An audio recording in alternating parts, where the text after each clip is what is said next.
دعا کرتے کرتے کیوں تھک گئے ہو؟ کیوں رک گئے ہو؟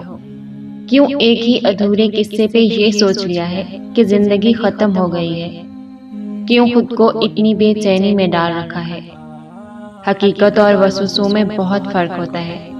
تمہارے وسوسے جس چیز سے تمہیں خوف زدہ کرتے ہیں، تمہارے رب کے پاس ان سب وسوسوں کا حل موجود ہے۔ اگر تمہاری مشکلات بڑھ گئی ہیں تو یہ کیوں بھول بیٹھے ہو کہ تمہارے رب کی پہنچ اس سے کہیں آگے ہے۔ تمہارے رب کی رحمت ان خدشات سے بہت افضل ہے، تو پھر کیوں ہاتھ پہ ہاتھ دھرے بیٹھے ہو؟ زندگی اسی کا نام ہے کہ گرنا ہے اور پھر گر کر سنبھلنا ہے۔ ابھی تو ان گنت دفعہ تمہیں گرنا ہے اور پھر سنبھلنا ہے، پھر سے اٹھ کھڑے ہونا ہے۔ اور یاد رکھو کہ اللہ کے سوا نہ کبھی کوئی تمہارا بنا ہے اور نہ کبھی کوئی تمہارا بن سکتا ہے۔ تمہیں دوسروں کے لیے نہیں، اپنے لیے آگے بڑھنا ہے۔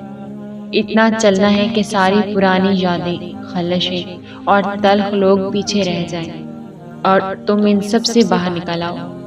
کائنات کی نظر میں تم کبھی سرخرو نہیں ہو سکتے، اور نہ تمہیں دنیا کے لیے خود کو وقف کرنے کی ضرورت ہے۔ تمہیں تو اللہ کی نگاہ میں سرخرو ہونا ہے۔ تو پھر خود پر بھی رحم کرو اور اپنے ارد گرد سانسیں لینے والے انسانوں پر بھی۔ کب کون کیسے اس جہاں فانی سے رخصت ہو جائے کچھ اندازہ نہیں ہوتا۔ تو پھر یہ جو لمحے ہیں انہیں جی لو، جی بھر کر، اور پھر دوسروں کے لیے بھی یہ سانسیں مشکل نہ بناؤ۔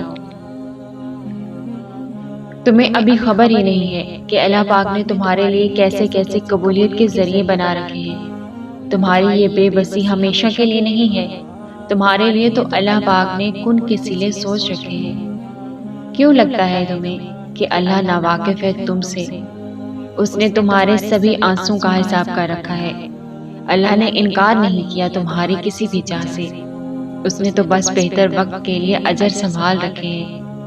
تم بس یقین سے اس کے فیصلوں کا انتظار کرو، وہ بنا دے گا وہ سبھی کام جو اب تک بگڑے ہوئے ہیں، وہ جو ملتا نہیں اور کسی صورت میں بھولتا بھی نہیں۔ یہ راز ہے مصلحتوں کے جو اللہ نے سب سے چھپائے ہوئے ہیں۔ دعاؤں میں اگر دل لگنے لگے تو جان لو کہ اللہ مقدر بدلنے کی ٹھانی ہوئے ہیں۔ اپنے منصوبوں کے ٹوٹ جانے پر تم دیکھو گے کہ اس نے تمہارے لیے کیسے حیران کن منصوبے بنائے ہوئے ہیں۔ اور یہ جو اب تک تمہارے صبر نہیں ٹوٹا نا، یہ اللہ پاک ہی تو ہے جو تمہیں تھامے ہوئے ہیں۔ اللہ تمہاری دعاؤں پہ راضی ہے، تبھی تو وہ اس چیز کا خیال تمہارے دل سے نہیں نکال رہا۔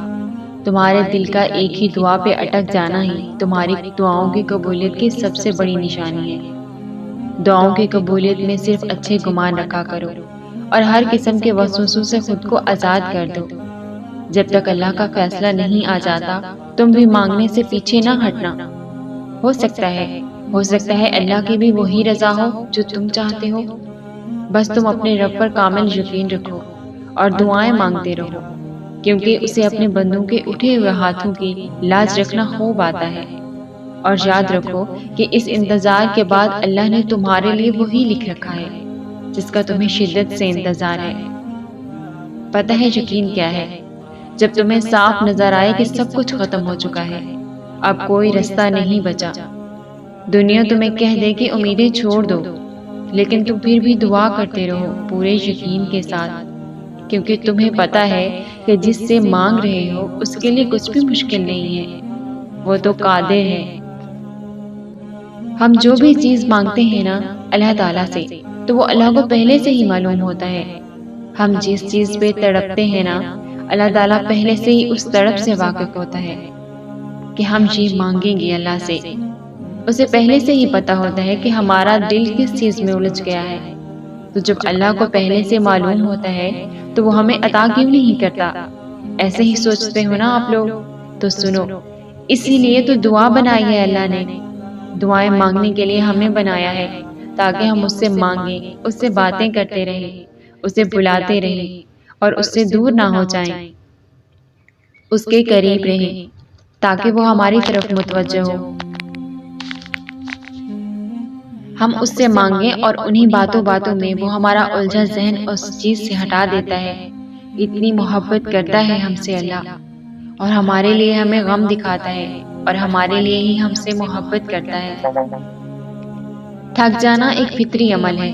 انسان ہمیشہ ایک جیسا نہیں رہتا، اس کے ایمان کا لیول بھی ہمیشہ ایک جیسا نہیں رہتا، کبھی اوپر ہوتا ہے تو کبھی نیچے۔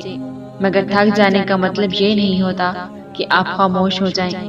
زندگی کے سفر میں اگر کبھی تھک جائیں تو اس کا مطلب یہ نہیں ہے کہ آپ یہ سوچیں کہ اس زندگی کو تو ختم ہو جانا چاہیے، یا آپ زندگی کا کوئی فائدہ نہیں اٹھا سکتے، یا آپ بے مول ہیں۔ آپ تو اللہ کے بندے ہیں اور آپ خاص ہیں۔ کمیاں کوتاہیاں سب میں ہوتی ہیں، اس کے باوجود آپ اپنی جگہ پر پرفیکٹ ہیں۔ اللہ نے آپ کو، آپ کی شکل و صورت کو، آپ کے رنگ کو، آپ کے قد کو، ہر چیز کو ویسا ہی بنایا ہے جیسے اس کی مرضی تھی۔ اور یاد رکھیں کہ اللہ نے آپ کو بہترین طریقے سے پیدا کیا ہے۔ دنیا والے چاہیں آپ کو جو بھی کہیں، آپ کو جتنا بھی ڈیگریڈ کرنے کی کوشش کریں، آپ نے یاد رکھنا ہے کہ اللہ دلوں کو دیکھتا ہے، اعمال کو دیکھتا ہے، دلوں کی خوبصورتی اور دل کی پاکیزگی کو دیکھتا ہے۔ تو اپنا دل صاف رکھیں، لوگوں کے رویوں کی وجہ سے اپنے دل اور ایمان کمزور نہ ہونے دیں۔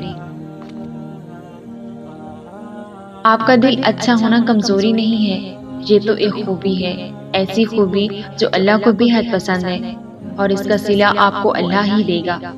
وہ آپ کا اجر ضائع نہیں جانے دے گا۔ اگر اجر کی امید اللہ کے سوا کسی اور سے لگائیں گے تو دل دکھے گا۔ تو اپنی تمام امیدیں اللہ کے ساتھ وابستہ کریں، وہ دلوں اور نیتوں کو طریقے سے خوب جانتا ہے۔ انسان کو کبھی بھی امید نہیں چھوڑنی چاہیے، تقدیریں بھی بدلیں گی اور انشاءاللہ دعائیں بھی قبول ہوں گی۔ اور اگر کبھی امید ٹوٹنے لگے تو یہ آیت یاد کر لینا کہ اللہ تعالیٰ سورہ بقرہ میں فرماتے ہیں کہ ہم دیکھ رہے ہیں تمہارا بار بار آسمان کی طرف منہ کرنا۔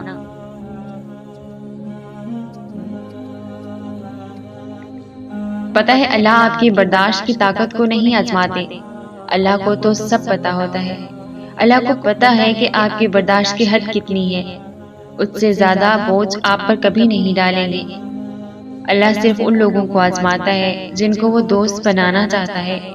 آپ کو مایوس نہیں ہونا، آپ کو نا امید نہیں ہونا، کوشش کرنی ہے اور صبر کرنا ہے۔ آپ کا اجر بہت جلد آپ کو ملے گا اور ڈھیر سارا ملے گا، بس اللہ پر یقین رکھیں۔ کچھ چیزیں ہم خود نہیں کرتے، وہ ہمارے نصیب میں لکھ دی جاتی ہیں۔ قدرت حالات ایسے بنا دیتی ہے کہ ان کا ہونا مقرر کر دیا جاتا ہے۔ کچھ کہانیاں ادھوری رکھ دی جاتی ہیں، کچھ راستے عین درمیان میں روک دیے جاتے ہیں، چیزوں کو نامکمل رکھ بھی دیا جاتا ہے، اور کچھ چیزیں ادھوری چھوڑ دی جاتی ہیں۔